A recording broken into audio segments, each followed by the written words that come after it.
machine will find music that fits that beat and create new songs for you until you turn the machine off. Same for if you want to hear something thoughtful, sad, dark, bright, or happy.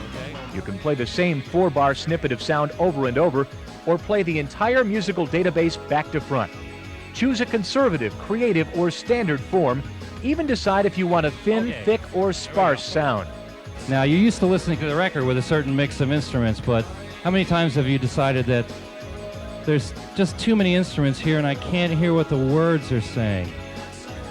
So let's go to a sparse mix.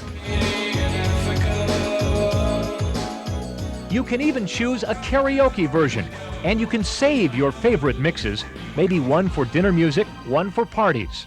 If you start to talk to the disc in a manner of speaking, it will respond to you more or less immediately and reinvent the record on the fly. For Todd Rundgren, the songwriter, creating snippets that might end up anywhere presented a challenge. It affects principally the lyrics. You don't tell stories anymore. I don't know if I ever did tell stories, but most of the lyrics have to have this sort of declarative quality, you know, as an observation about something or a statement of some kind. An important distinction, the standard CD version of No World Order, which will play on the CD player you probably have at home right now, has been out for a couple of weeks. The interactive version won't be out for a few more weeks, and you'll need a CDI player to enjoy that. And there's the big question. Are people ready for this? When the disc actually comes out and is in the stores and you can go in and play with it and see what the effect is, I think then people will start to form their own opinions, get a more accurate reflection of not just the technical side of it, but what the experience is like, which to me is the important thing and the thing you can't describe. Rundgren was the first musician to build a video studio and has made a career of plowing new ground.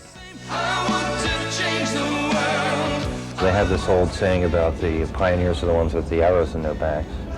And if this is a good idea, then a lot of people will be copying it or doing their own take on it. And if it's a bad idea, then it'll just be one of those things. But someone has to make the move. Someone has to say, if there is going to be such a thing as interactive music, someone has to decide to actually do it.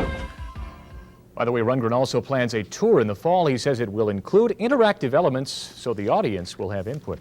Also be a good idea to sample to see how they like it. Interesting. Very interesting. The record is number 15. The non-interactive record is number 15 on the charts. Hits Magazine this week. So all right. People are getting into it. Look Time to get into it. sports with Mark Patrick in a moment when News 8 at 5 continues.